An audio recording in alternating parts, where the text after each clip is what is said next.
Good afternoon. It's Monday, the 17th September 2018, just after 1 o'clock. Welcome to UK Column News. Your host today, Mike Robinson, and myself, Brian Gerrish. Well, we're going to start off with war, Brian, and Peter Hitchens again for the second weekend in a row in his Sunday blog in the Sunday Mail. This time he's saying we're on the brink of war and nobody has noticed. He said it looks very much like it. Will it be justified? I don't think so. Can we stop it? It's worth a try. Almost everyone missed an amazing and worrying moment in Parliament last week when Foreign Office Minister Alistair Burt gave us a glimpse of the government's thinking. Well, you didn't miss it if you were watching this programme because we showed that video clip. They will go to war without waiting for the facts to be checked and without recalling Parliament, Hitchens says. In a very brief debate about the war in Syria, he was asked about plans now being openly discussed at high level in Washington for a devastating attack on Damascus. This will be in response to a supposed atrocity as yet to take place, but about which the Americans openly say they have evidence, probably an alleged poison gas attack in which we will see heartbreaking but unverified film of dead or dying children from propaganda sources and claims of multiple deaths from untraceable eyewitnesses. In my view, these claims are very similar to the claims of weapons of mass destruction in Iraq used to bamboozle the British and American people into that catastrophic war, and also the claims of mass rape and massacre, equally unproven, which were the excuse for David Cameron's disastrous attack on Libya. I do recommend people read on through that. Now, in the meantime, various press reports of NATO warships moving closer to the Syrian coast. So this, of course, brings them into proximity with Russian warships that are in the area. And then, well, we've got this going on today because the Russian Ministry of Defense has been holding a press conference this morning all about Malaysian Airlines, the Boeing 777, which was allegedly shot down, well, the West says, by the Russians over Ukraine and so on. So 4 years ago, Malaysian Airlines flying from Amsterdam to Kuala Lumpur, if you remember, crashed near Donetsk. 298 passengers and crew killed. And the Russians saying, quotes, "We have an audio recording of telephone conversations of Ukrainian servicemen made in 2016. An analysis of its contents confirms earlier made conclusions about the direct involvement of the Ukrainian side in the crash of the Malaysian Boeing." And they said that the voice on the audio recording belongs to Ukrainian Armed Forces Colonel Ruslan Grinchak. And so it goes on. But in the meantime then, and perhaps in response, the president of Ukraine has signed an order, according to Sputnik here, to dissolve the so-called Treaty of Friendship with Russia. So Poroshenko has executed a decision endorsed by the National Security and Defense Council to scrap the Russian-Ukrainian Friendship Treaty, his administration's press service said today in a statement. So we can see that on two fronts, things beginning to ramp up here, Brian. But in the meantime then, in Maria Zakharova's briefing, her weekly briefing at the end of last week, she was, well, she had this to say. She was talking about Idlib, of course, because this is going to be the sort of first problem. These fighters, the so-called moderate rebels in Idlib, are proactively centralizing their command and are preparing to defend their positions for a long period of time while getting rid of opposition group leaders inclined to accept reconciliation. So I thought that was quite an interesting statement from her because, of course, last week we reported the comments of Karen Pierce, the UK's representative to the UN Security Council. She was speaking in the UN Security Council asking for time to allow Turkey and the opposition groups the support, space and time to separate out the terrorists and tackle them themselves. That doesn't seem to be happening. Instead, we're getting centralized control. And in fact, the terrorists are dealing with any of the so-called moderates that aren't willing to fight with the terrorists. So I've put this through, well, you know, there are many translation apps on the website. So I've put this through one of the most popular. And in fact, what Karen Pierce was saying was, well, we allow opposition groups the support, space and time to get themselves organised with the full support of British boots on the ground. So that's what I believe she was actually saying last week.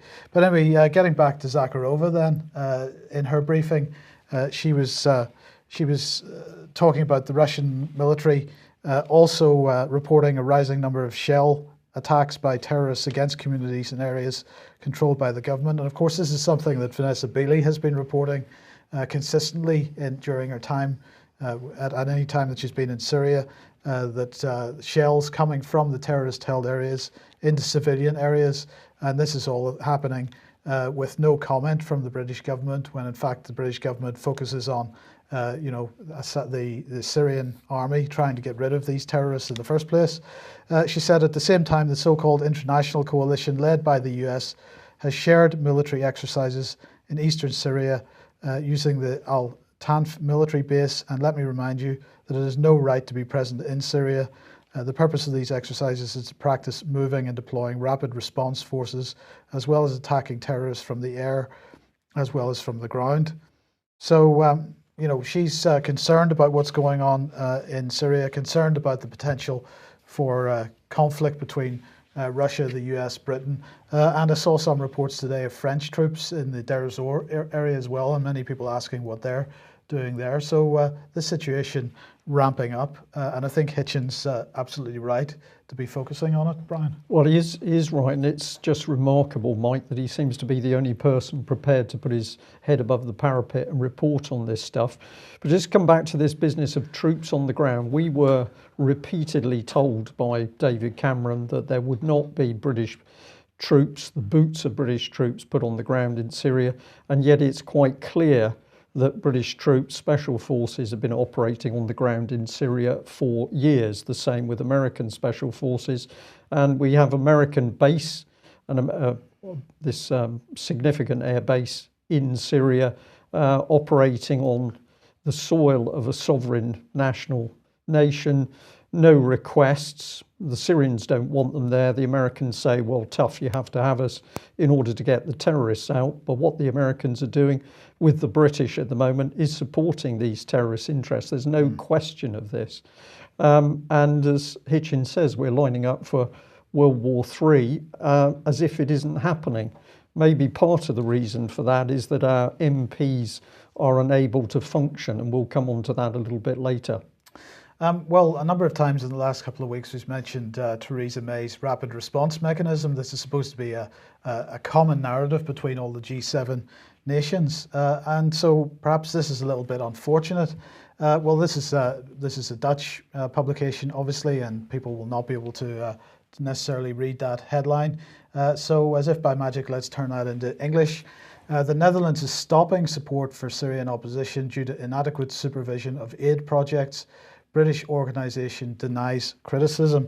And what they're saying here is that the heaviest criticism is focused on the White Helmets, the internationally celebrated rescue workers who pluck people out of rubble after bombing and shelling in the rebel areas. According to their comments, more than 250 emergency workers have since been killed during this work. They've been nominated for the Nobel Peace Prize and so on.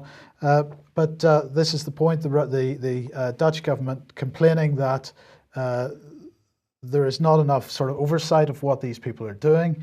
And in fact, this matches very much, Brian, with my experience of the Foreign and Commonwealth Office with regard to the White Helmets, because aside from the Freedom of Information request that I put in regarding Andy Price, the head of counter-disinformation at the Foreign Office, I've got a second Freedom of Information request.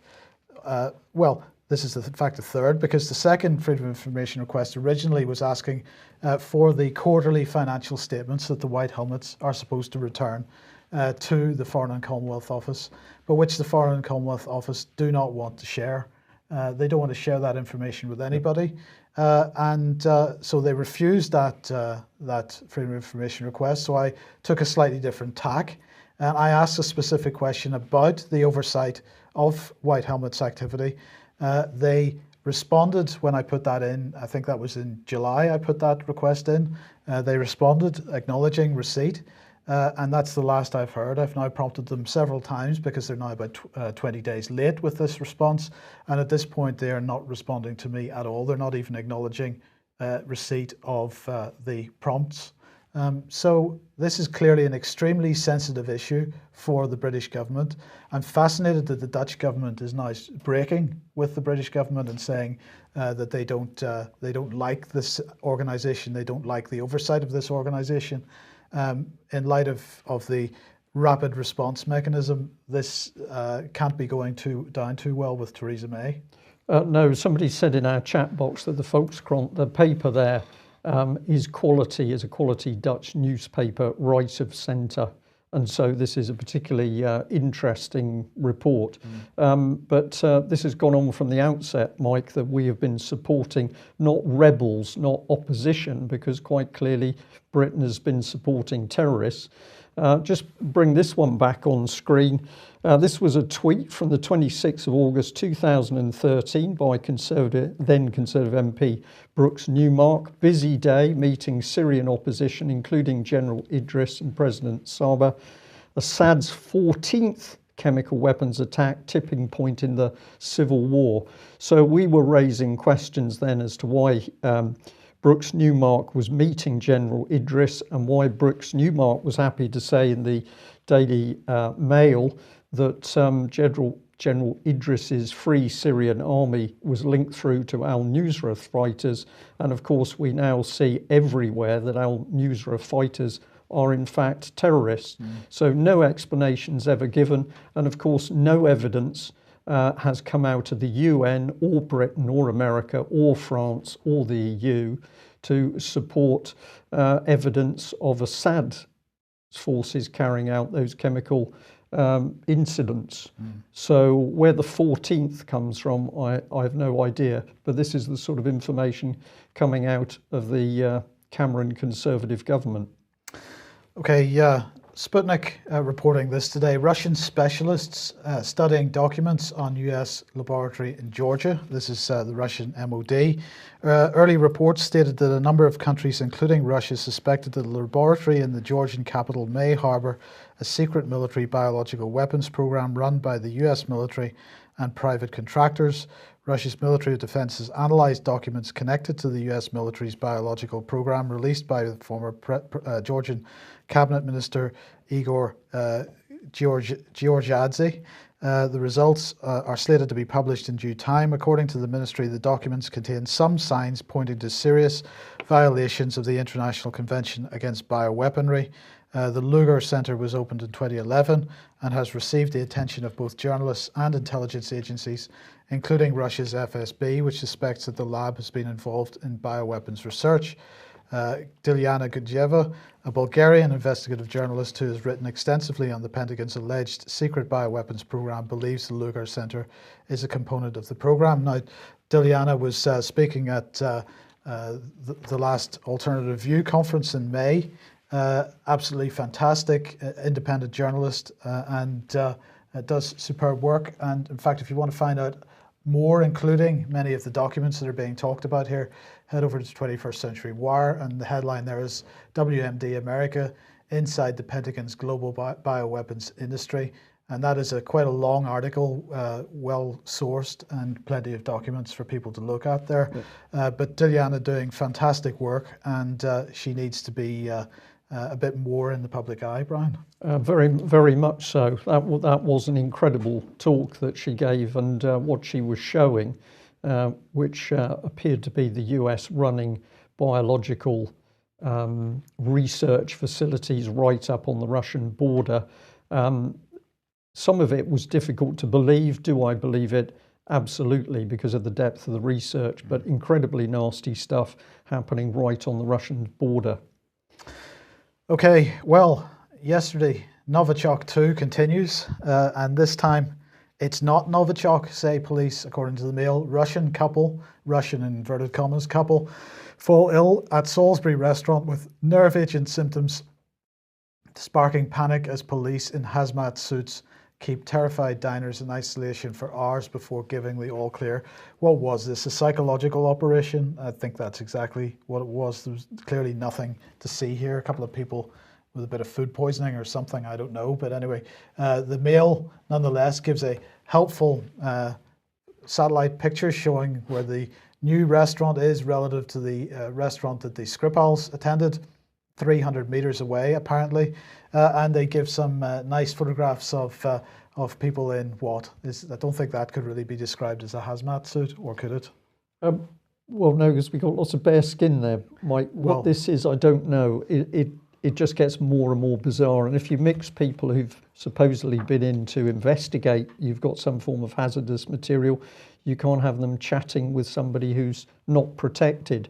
So at each stage of this investigation, whether it's the Skripals or whether it was the other poisoning incident, the British government's response to a chemical agency has been utterly bizarre. Right, well, it gets better. It gets better because here we go.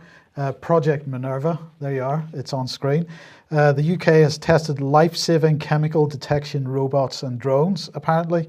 A new fleet of robots and drones designed to test for chemical agents, provide 3D mapping and identify casualties has been put through their paces by troops, police officers and scientists for the first time. Tests of the cutting-edge multi-million-pound project, co-funded by the Ministry of Defence and the Home Office, included robots that can read and climb stairs, and miniature drones weighing less than a bar of soap, which could soon come into service to rapidly assess hazardous scenes. I'm really struggling to keep my face straight with this, but anyway, the aim of the groundbreaking research, named Project Minerva, is to reduce the risk to emergency services and frontline troops attending incidents on operations involving hazardous chemical or biological materials. The recent trials, which took place at Gloucestershire Fire Service College, saw concept drones and robots thrown into simulated contaminated scenarios in both UK homeland and battlefield environments. The technology was tested against the speed and accuracy of human response teams, supported by specialist DSTL scientists and military, police and fire services. Project Minerva was launched in September 2016, the project intends to bring the designs from concept to reality in an accelerated time frame. The recent trials involved the winning concepts for phase 2 of the project, so this is fantastic. Secretary of State for War, Gav the Chav, had this to say: following the reckless nerve agent attack in Salisbury this year, we've seen the bravery and professionalism of our armed forces, emergency services and MOD scientists. They've worked tirelessly to investigate and clean up deadly contaminated areas. This project will ensure we stay at the forefront of dealing with such heinous attacks, either on our streets or foreign battlefields. We're investing millions in this pioneering technology to do more to protect those who fearlessly protect us. So £48 million worth of investment in the new Chemical Weapons Defence Centre at DSTL. And so my question, Brian, is what does £48 million of baby wipes look like? Because, of course, this is still the advice from Public Health England, that if you get contaminated by Novichok, simply wipe your mobile phones or other items with baby wipes. So really, this clearly is the core of the technology. These are baby wipe delivery drones, and I'm just wondering what £48 million of baby wipes looks like. Well, it's probably quite heavy, I would have thought, Mike, but I just get an image of one of those little drones coming in and sniffing around, and then it decides that there's some form of chemical biological agent, and it can drop a baby wipe package. It's sort of like an Amazon delivery. But of course, these are concept, aren't they? These are concept vehicles. So this is fake news because this is something that could happen. But it's being presented as if it's a bona fide government reaction to the theatre that we're seeing unfold in Salisbury. Absolutely. Well, are our politicians thinking correctly? We haven't thought they were for some years, but I think the evidence that that statement's true is growing. Let's have a look at the Express here. And a really excellent headline: MPs take mindfulness course to tackle depression in Parliament. I had to do something. It says dozens of stressed out MPs and peers have taken part in a mindfulness course to tackle depression. 185 parliamentarians have taken up specialised classes on the parliamentary estate aimed at helping improve work-life balance to deal with anxiety problems. So I wonder whether Boris has had to do a bit of mindfulness in order to cope with the stress of dealing with his little bit of floozy. In my day, it would be called Totty, of course, but the young lady has put a lot of stress. I should think that he'll be one of the people taking the course. Where's the stress coming from, Brian? Is this what happens when you require MPs to do something which they know is unconscionable? Well, I think the stress has come from the fact that they know they should be doing a proper job to serve their constituents. They're not. They're having late night drinking sessions. They're doing a little bit of sex. They're having a little bit of drugs, probably in the toilets, has been reported in British mainstream press. And then, of course, they get a little bit of a guilt complex. You've got the pressure of the whips. Some of them have been playing around with young boys, so the whips are obviously putting the pressure on them to toe the line to go to war in Syria. And this is the mix for breakdown. So the stress is coming in there, and some devious people are now offering them mindfulness, which we'll come on to. These are some of the comments in the article. Of course, they're all anonymous. I knew I had to do something about stress and work-life balance. Mindfulness never crossed my mind till I discovered the course, and it's working for me. This is a quote from an MP, apparently. I even managed to sleep well that night. That's another MP speaking. The course empowered me to reframe my life from insurmountable pressures and problems to tackling issues in proportion and finding an inner calm, restoring quality to every day. So you've got an MP who should be worried about the fact the country is being taken to war, that we're about to kill tens of thousands, hundreds of thousands of people overseas. But they're not going to worry about that because they've been reframed to bring in that inner calm. Yeah, we are going to kill a few 100,000 people in Syria, but I feel quite calm about it. I can sleep well. Good. I'm not joking here. Let's get into this because the UK column has always warned that this stuff is immensely dangerous. This is the Mindfulness Initiative, the Mindfulness All-Party Parliamentary Group. It was stated in 2014 with the purpose to review research evidence, current best practice, extent and success of implementation, and potential developments in the application of mindfulness within a range of policy areas, and to develop policy recommendations for government based on these findings. So this is about bringing mindfulness in to be used as applied behavioural psychology on the general public. But what's happening now is that the MPs themselves are being drawn into it. And this is very, very dangerous stuff. So we've got the co-chairs, Tim Lawton MP. He's MP for East Worthing and Shoreham, member of the Home Affairs Select Committee, Under Secretary of State for Children and Families. I don't get a warm feeling about that. And Chris Rowan, MP, Member of Parliament for the Vale of Clwyd and Shadow Minister Wales. He was deputy head in a large primary school. So we got children, family, school type expertise in these people. But now there's a whole raft of them involved. So we've got a secretary, Lord Alan Howarth of Newport, Lord Andrew Stone of Blackheath. On they go. I haven't had time to look at these MPs in detail, but we'll certainly be doing this. But let's have a look at what they say in their own words. Is it for everyone? Mindfulness best considered inherent human capacity akin to language acquisition, a capacity that enables people to focus on what they experience in the moment, inside themselves as well as their environment, with an attitude of openness, curiosity and care. We are all somewhat mindful some of the time, but we can choose to cultivate this faculty and refine it to ever greater degrees through mindfulness practice. Aren't they supposed to be MPs doing a job to help run the country and to protect people and to run the NHS? And here we're finding out that they're worried about their own mental health. But this is the really dynamite bit. Let's bring this in. On occasions, participants in meditation groups or retreats report unusual or unexpected experiences. This can prompt a variety of reactions from curiosity at one end of the scale to concern or distress at the other. Further research is needed to better understand the origin and frequency of such experiences.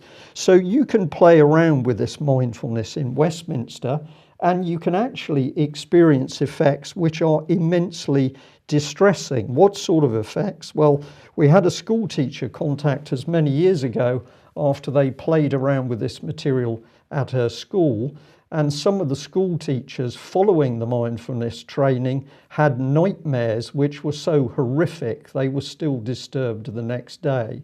And those school teachers were particularly disturbed as how this was going to be used on young children. What are we seeing here? These techniques now being used on politicians. So we've got reframing, we've got brainwashing, dangerous brainwashing of MPs who at the moment seem to be taking us to war. It's madness. Now, just to recap very quickly, we were picking up on this back in 2015. Here was the Mail pushing out celebrity Emma Watson. What we said is the Mail failed to do any proper research and report on the dangers of this. They simply pumped it out as being a good thing. Where's it stemmed from? Oxford, the Mindfulness Centre, and backed by the Wellcome Trust. We pointed out the NHS was using it. We also pointed out that anybody could set themselves up as a psychotherapist using this and completely unaware or don't care about the dangers. So who's the Wellcome Trust? Leave you to have a look at it, but just under £1 billion to play around with. And where's it come in? From very powerful people, BP, we've got bankers, we've got, who's this one? Max Planck Institute of Neurobiology. I don't get a warm feeling about any of these people. What we say to our audience, check them yourself. And then we bring in ex-MI5 people working with Wellcome Trust to help give us this trustworthy mindfulness training. So Schroders Bank, well, it's all here, isn't it? Reinsurance. We've warned about this, but now we can see that our politicians are also succumbing. I think it's, Brian, important to say once again, of course, mindfulness has come out of Buddhism, but even the Buddhist establishment has been warning over the last number of years about the sort of politicization is an easy thing to say. But also they're saying that this is what is being presented here is secular mindfulness. There's no spiritual grounding in it as far as they're concerned. Yep. And therefore, in their opinion, it's dangerous. So they have been expressing concern about it as well for any of our viewers and listeners who are Buddhists and say, but this is something which is part of what we do.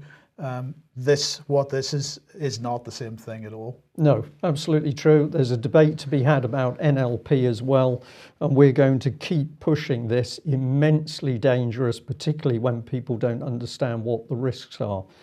Is the BBC going to report on it? Well, I don't think so. The BBC, Mike, seems to have dropped to really bottom level now with its news reports. I did a quick scan today to see what some of the other news was the BBC was talking about. And here we've got them picking up on this journalist whose name is Daein Yoon, a Korean, sorry, not a journalist, an artist. And here she is, illusions challenging the notions of self. And what this woman is doing is painting her own body. So this is her sort of artwork. Some of it is pretty gross. It's often eyes, but the overall effect is very disturbing when you look at it. She says, some people just walk away from me.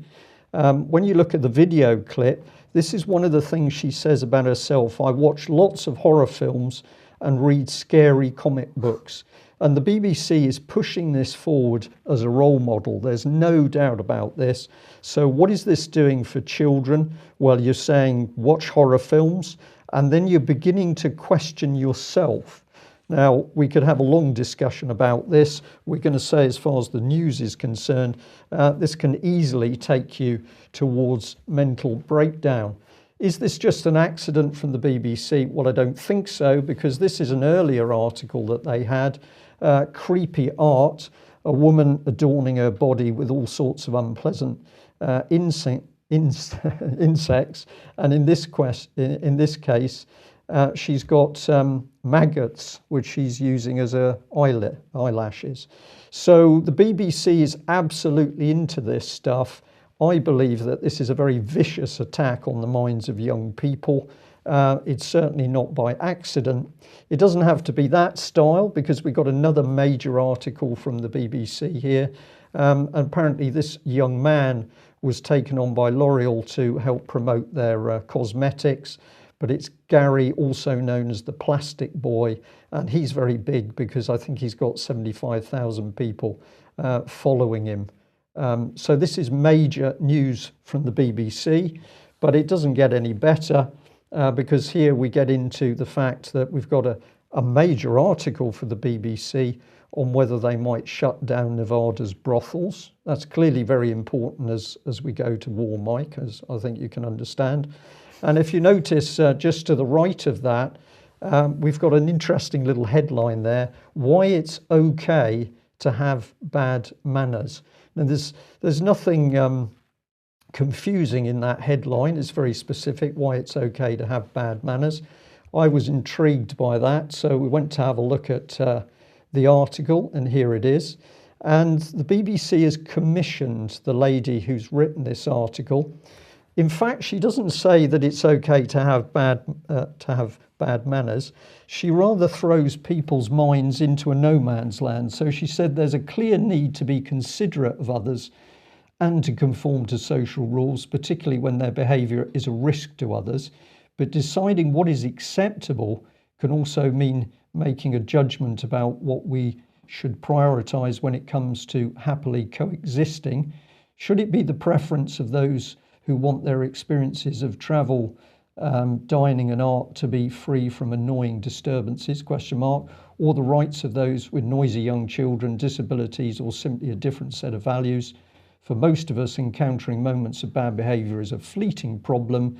Maybe the most considerate thing we can do is try not to be so quick to judge. This is something straight out of the nudge unit, Brian. Well, I put in this little caption, BBC fake news and mind manipulation, because the woman is playing with your mind by taking you into this area where should you do it, shouldn't you do it? This is very, very dangerous stuff. But the BBC then puts a completely false headline over it anyway by saying it's okay to have bad manners, which the journalist didn't say as a single point statement anyway.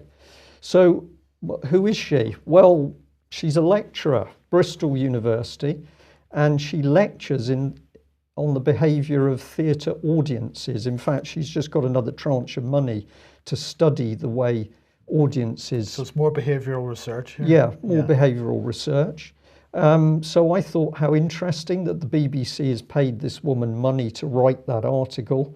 Let's go and have a look at her. We go to her Twitter page.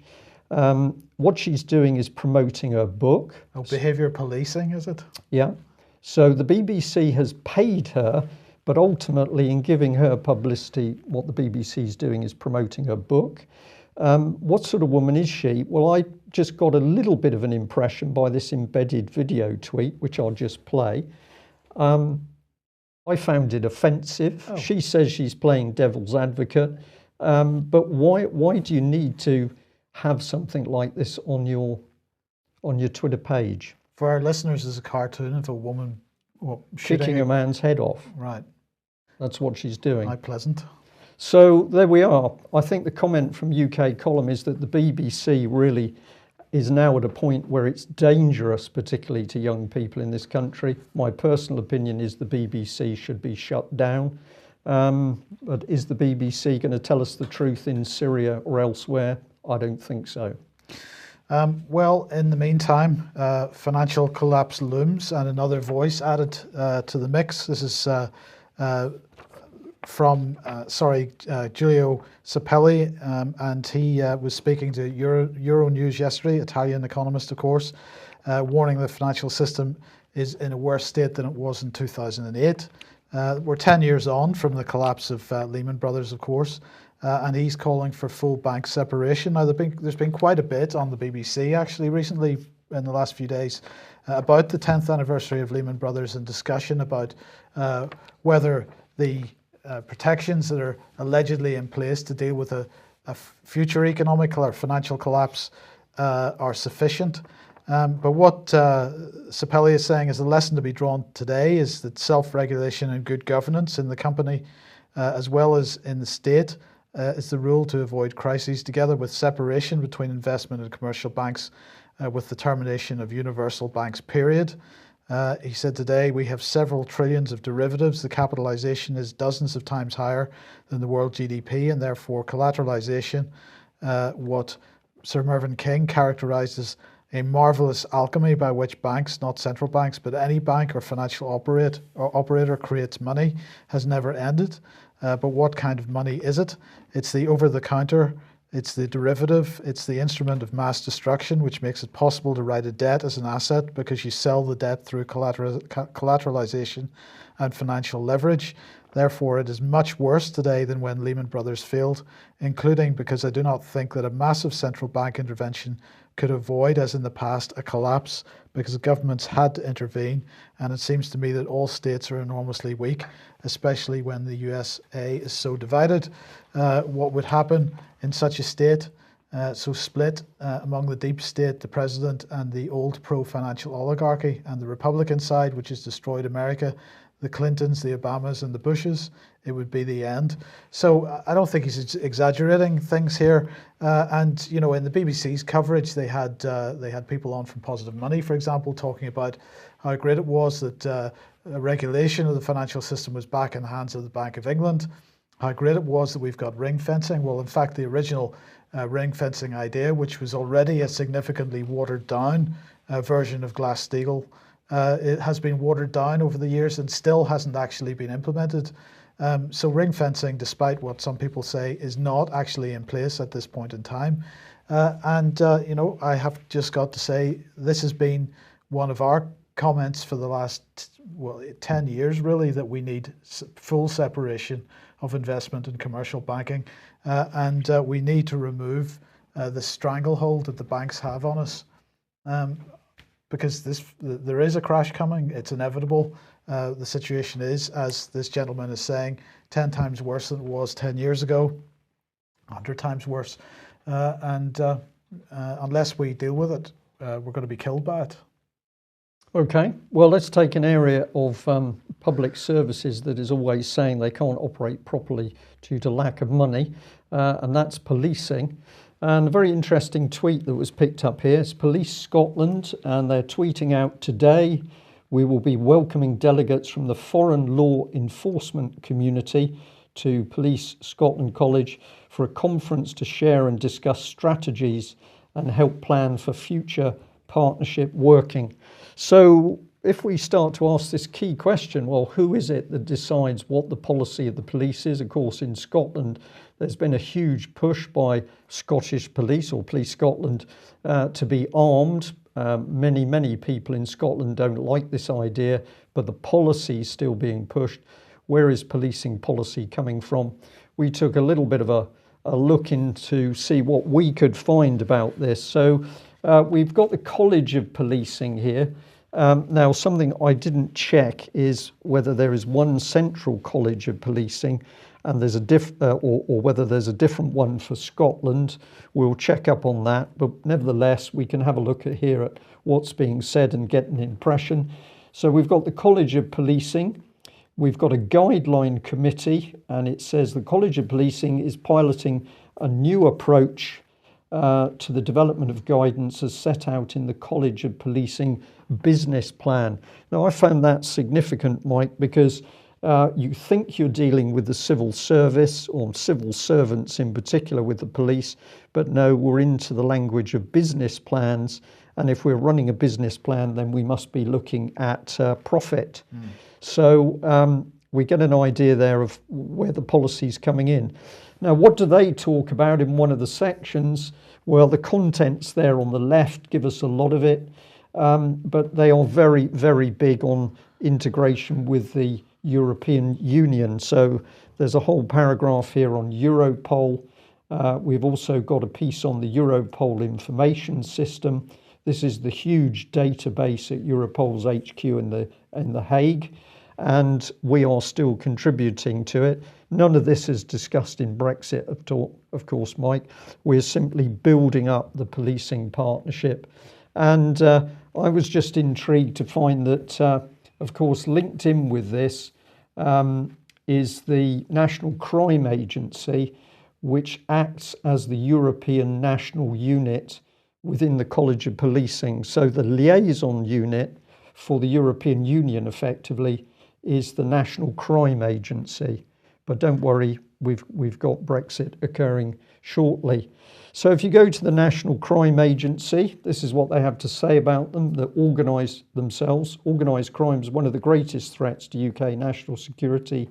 Our role is to protect the public by disrupting and bringing to justice these serious and organised criminals who present the highest risk to the UK.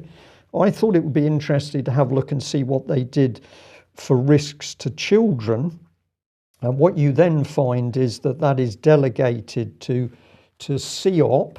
So this was a little embedded video for child protection from the unit which calls itself CEOP, Child Exploitation and Online Protection Command.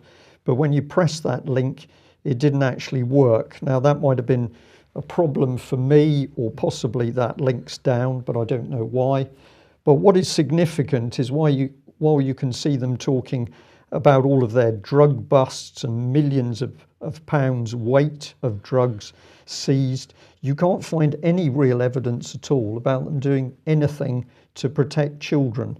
It's like that part of organised crime doesn't exist. Instead, you're back to these very childish cartoons, as if a child is going to go on the National Crime Agency page and make contact with them.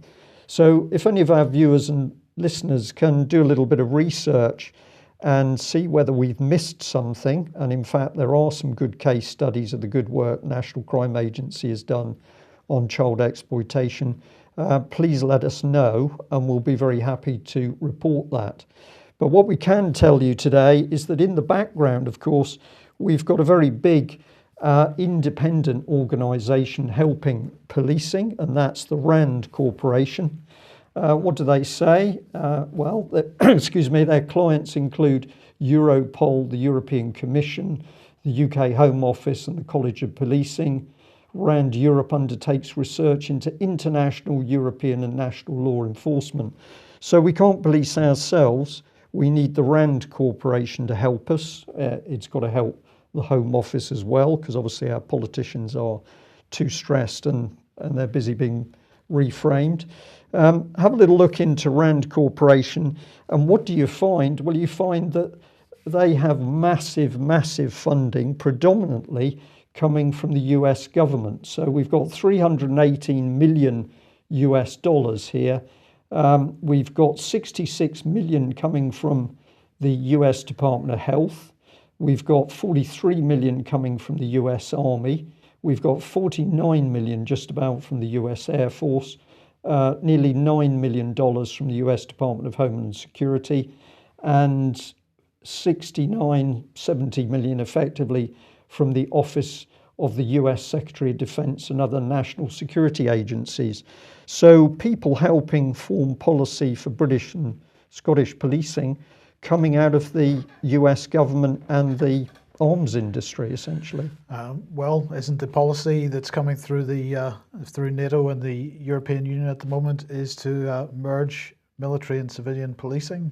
So it would seem reasonable that military money is being used to decide what police policy is going to be. I think you're on the button there. Let's just put this little insert in. It says about the RAND Corporation is a research organisation that develops solutions to public policy challenges to help make communities throughout the world safer and more secure, healthier and more prosperous. RAND is non-profit, non-partisan and committed to the public interest. So the fact it takes hundreds of millions of dollars from the US government and defence sector, it's non-partisan, Mike. Good. Well, I'm glad we understand that. Independent, no doubt. Independent. Well, there we are. If anybody shares our concerns with how policing is going both north of the border and in England and Wales, please do some research into some of the things we've covered today, and we'd certainly like to know your findings. We'll end on the note of, can we do something to stop Britain going into another full war in Syria, possibly with the Russians? I think that comes down to each and every one of us to get writing those letters, picking up the telephone, sending those emails to your MPs. They're getting the mindfulness. Perhaps they need more pressure to help them actually get a real life and understand the dangers of what they're doing. Thanks for joining us. We will be back on Wednesday. Thank you. Bye-bye. Bye-bye.